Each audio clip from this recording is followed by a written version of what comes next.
The U.S. media system is basically broken down into three tiers of corporations.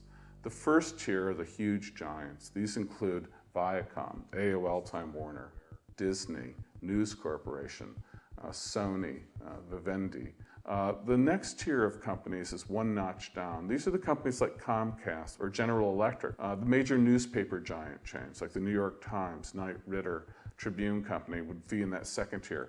This third tier is, though, hundreds of thousands of very small companies that sort of round out the system and do the stuff that the big guys don't find profitable, that fill some local niche. But if you look at the numbers, you say, well, there are hundreds of thousands of media companies, but that's misleading. There's really only a couple dozen that dominate the system. Journalism is one of the central problems that face a democratic society, because to have a democratic society, you need to have a vibrant, healthy journalism. It's axiomatic. It's the cornerstone of democratic theory. And what you need from that journalism is a feisty, rigorous accounting of people in power and people who want to be in power. They have to be held accountable so people know what they're doing. You need to have a wide range of opinions on the important issues of the day so people can formulate their own opinions.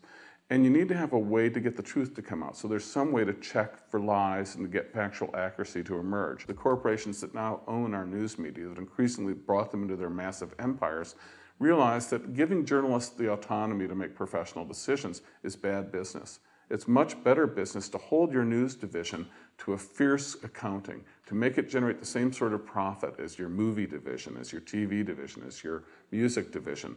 And that means basically fewer resources, less investigative work, less controversial work, more puff pieces, more trivia, more entertainment, more celebrity coverage. And that's exactly what we've gotten. And this has to do with the fact that there is a certain formula for success that they all use in order to keep their stock prices high.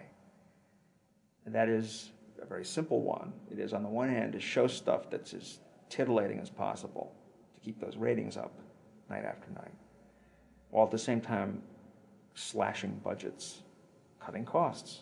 Eventually, you have Barbara Walters become a kind of pillar of the news establishment, although she's really basically just a celebrity interviewer.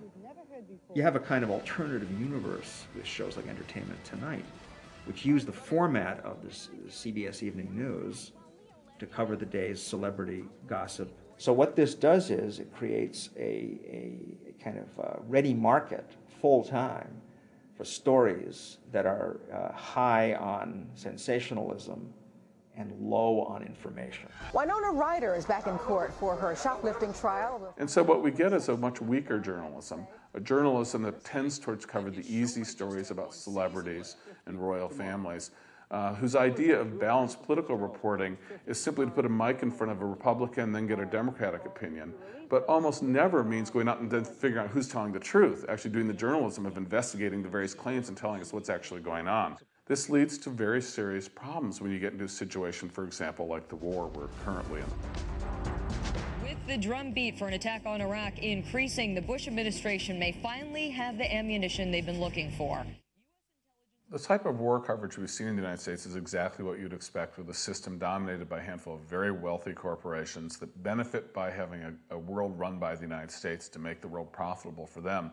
To expect those sorts of firms to foster journalism that's going to be critical of a U.S. War on terrorism, a U.S. role in the world, is illogical. Now, even if the people at the top of the system were the most civic-minded, decent, rational, humane people in the world, who would never think of interfering with the news operations, even if that were the case, this ongoing concentration of the media would still pose a grave danger to democracy because it would make serious news unlikely.